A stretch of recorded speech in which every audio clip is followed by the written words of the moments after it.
In this video, we're going to look at adding the 1D underground network to the 2D model. To do this, we're going to set the 1D defaults, import 1D data, look at the connectivity in the pipe directions, set the node types, create branches and long sections, and use the inference tools.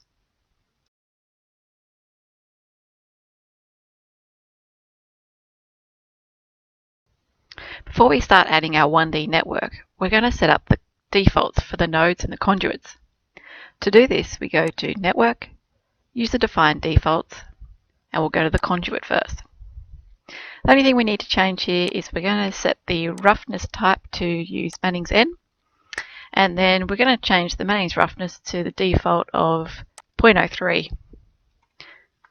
Click OK. And then we're going to do the same again for the nodes. But this time we're going to change the flood type from stored to gully 2D, and then change the depth to elevation. So this means that the model is going to look at the elevation of the water levels rather than the depth to work out the flows between the 1D and the 2D. Click OK, and that's the default set. Now we're ready to start importing our 1D network. So to do this, we go to Network, Import, and we're going to go to the Open Data Import Center because we've got shape files from the GIS at the moment. If you had a model that you wanted to import into ICM, you just go to Model and select the relevant model files.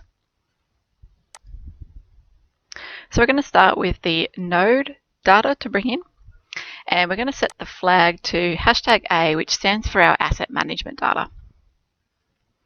In the data source type, we're going to select the raw shapefile, and I'm going to find the nodes in the raw data file. So I've just grabbed this from the freely available council data that's available on the net to anyone. And the last thing we need to do is map the object fields from ICM with the object fields in the shapefile. So we can do this individually, or I can load in the preset ones that I've done earlier. So click on the node import, and that will populate that for us.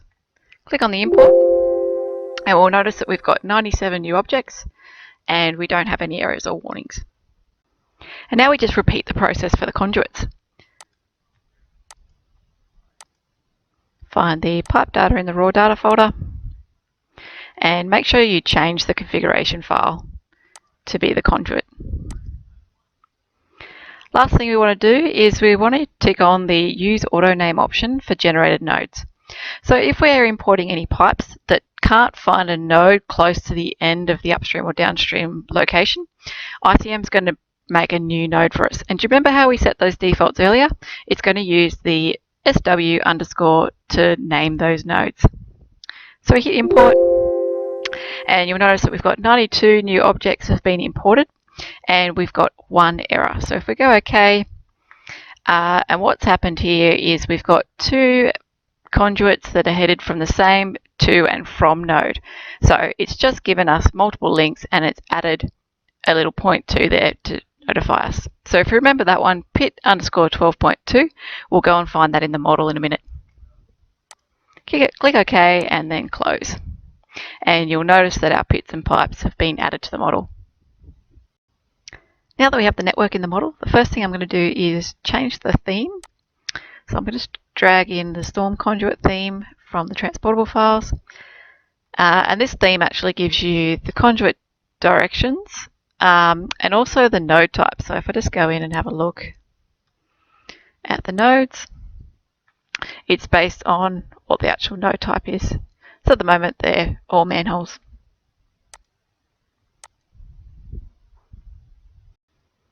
Now I better go and find that conduit that gave me the error on the import. So to do that, we go to the search, type in pit 12 and hit find. And to check that we've got the right location, we can turn on the labels for the nodes and the conduits just through the properties and themes. And zooming out a little bit, we can see that we've got the right location, pit 12, and the two conduits leaving that same pit. So the warning was just letting us know that the names have been extended because in ICM the conduits are named based on the from node, and given it this little extension to tell us that it's two different conduits. Now in this particular case, it's actually picked up an error in this network where we've got two pipes that have got the wrong direction. So we can go and change those manually, or we can use the ICM tools to pick those up automatically. So to go to the automatic tools, we go to Geoplan, Tracing, and firstly we're going to go to Connectivity. So the Connectivity tool actually shows us all the different subnetworks that are in the model. So we can go and find each individual network that should have a single outfall. So it's actually subnetwork 2 that's our problematic network. And while we've got that selected, we're going to go and find all the links that have got the wrong direction. So to do that, we go to the Geoplan tools, but we need to make sure that we've selected the actual Geoplan to have that option available. Go back to the tracing tools, and this time we're going to pick pipe direction. So what ICM is looking for now is a pipe in the downstream location that's showing the right direction. So the outfall link is always a good option. Click on that one, and that traces up all the network and finds all the pipes that aren't running towards that downstream pipe. So you can see that it's picked up those two there. Now what we need to do is go to the selection tool, selection operations, and reverse those two links. Next, we want to make sure that we have the correct node types for each node. So at the end of the network, we should have an outfall, whether that's an outfall to 1D or to 2D. So right at the moment, we have a manhole. This should in fact be an outfall to 2D. So we can go and change that one, and it'll mark us with our initials. And you'll see, because of the themes that I'm using, that'll change to a triangle. Now we can do that manually for each one, but if you've got a really big network with a lot of subnetworks, that's quite time consuming. So the other option is we can use a stored query. So to do that, we go back to the master database. We can right click on the Storm tutorial and go to New and Stored Query. Now I'm not going to create a new one because I've already created this in a different model, and we can find that in the transportable files. So all we need to do is go to the SQL, set outfalls, and let's have a look at the text that's in here. So first of all, we're looking at the object type, which is the nodes. And what we're going to do is we're going to select all where the conduits downstream count is 0. So if you think of an outfall, there should not be any pipes downstream of an outfall. So that's firstly going to select all our nodes downstream. Next, when we've found those, we're going to update the selected set, the node type to equal outfall 2D, which is exactly what we did on this node manually. So to test the code, we just hit test, and assuming that it's ready to run, we then just hit apply. Running it, we'll just apply it and then close the window. So we can now see that our 5 subnetworks have an outfall. Next, we want to differentiate between the nodes that are sealed manholes and gully inlet pits. So if I have a look at the properties of one, they should be set as manholes, but the difference between the two is the flood type. So right at the moment they're set as gully 2D, which remember again was the default when we set up the defaults through the network. And for manholes, we actually want to change them to sealed. So the best way to do this is go to the Windows, Grid Windows, and a New Nodes window. Now if we move across to the flood type, we can see there that they're all gully 2D at the moment, other than our outfalls. And if I keep going across, you can actually see that we've got a head discharge table. So in this particular model, we've got small, medium, and large lintels.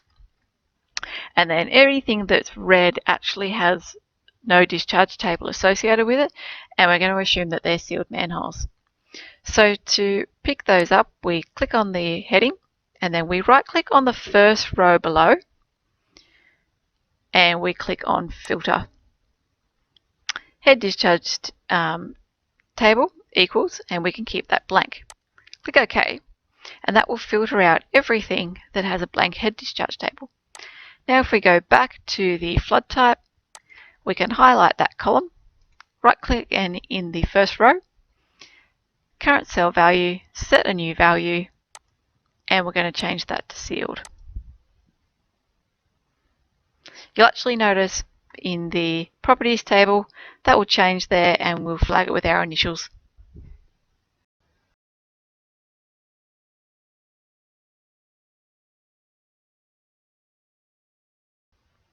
Now if you've got a good eye, you might have noticed that 2 rows still say Gully 2D. And if you take a look on either side, these rows are actually greyed out. This is because ICM knows that these fields are outlet nodes, and so the greyed out fields are irrelevant to that particular node. We will see that the manholes that are sealed actually have some circles around them, and that's just based on the theming. Everything else is a gully inlet. So if I double click on one of those, you'll notice that we've got some validation errors. And one of those is that the head discharge name that we've got there actually doesn't exist. So if I go into the head discharge table, it's offering to insert or create. There's nothing there. So we're going to import them from an Excel spreadsheet. So to do that, we go to Network, Import, Open Data Import Center again. And this time we're going to go for the head discharge. I'm going to flag this with my initials. If this has come from somewhere else or someone else has created that for you, you might want to give them a different flag. And we're going to bring it in from a CSV file. So we've got the inlet capacity. And all we really need to bring in first is the head discharge ID. So that will be the lintel size. And what I want to do is I actually want to merge anything that's any duplicates. So we can import that one there. And we've got 3 new objects, which will be the small, medium, and large. And then next we want to actually update the head discharge table. So the first one's brought in 3 different discharge curve objects, and the next stage will populate those curve objects. So again, we put in the lintel size as the head discharge ID, give it the head and the discharge, and we don't need to add anything to the power. That would be for a different type of head discharge curve. Again, we just hit import and we've updated those 3 objects. So click OK and we'll close that one. And now if I go back into this object, we can open up that curve and you can see the gully inlet capacity there, depth by discharge. So if anyone was interested to see what the CSV file actually looked like there, all it is here is the small, medium and large, and the head, which is just the depth versus discharge. So our network is starting to look pretty good in plan view. So we want to start looking at it in vertical view. So do we have invert levels? Are the long sections grading out to the outlet? What's happening? So to do that, we firstly select all of our network. And then we're going to go to the model and define the branches. So what this is going to do is it's going to have a look through the network and pull out sections of network that belong together to pull long sections for. You don't need this, it just makes it easier to flip through long sections. So we're going to start the branch with number 1, and we're going to give it the flag my initials or your initials. And if we've already got any branch IDs, we can clear those before we start. So hit start. And now if I go into any of the elements in the network, it should actually have a branch ID. So now that we have all our branches defined, we can select all the network again. Then we can bring up a long section view. And then we right click in the long section view and we create from selected branches. And what that does is it gives us the different branches in the model, and it's a really easy way to flick through the network. Now right at the moment, the network's not looking too great. So what we're going to do is we're going to pull in the ground model to start with. So to do that, we just drag that one on. And in the long section view, we right click, go to the properties, content, we make sure we show the ground model. Click apply. And we can see that what we're actually missing in the network is the top of the manholes or the ground levels. It's quite a few inverts in the model, which is good. But we do have some that are missing. So what we want to do is we're going to use the Inference tool to populate the data that we don't have based on the information that we do have. So to pick up missing details, we can use the InfoWorks ICM Inference tool. To do this, we right click on the Storm tutorial, go to New, and click on Inference. Double click on the tool, and we've got lots of options. So to start with, we're just going to go for none, and then we'll have a look at them. So we don't need any coordinates, so we can leave that one. And then we've got some options to pick on the ground levels for the nodes. And the two that I use the most is the ground levels from the ground model, or the other option is the ground levels from the 2D mesh. So I like to use the ground model from the 2D mesh if it's a 2D model. And then we can interpolate the shape. So if we've got a missing diameter in the network, we can look at upstream and look at downstream and interpolate between them. We can interpolate inverts from invert levels. So if we've got a conduit that's leading into a chamber and the chamber has a level, we can interpolate that onto the pipe. And the other thing we might want to do is infer the invert levels if they're equal to 0. So in this case, we want to do that. The reason you might not want to do that is if you're working in a low-lying area where RL0 is a legitimate RL. So just be aware of that one.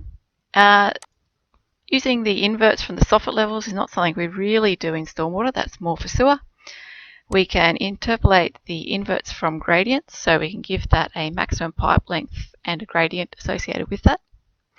And then we can interpolate inverts from other inverts. So it's just going to draw a straight line through the network where we've got no invert levels.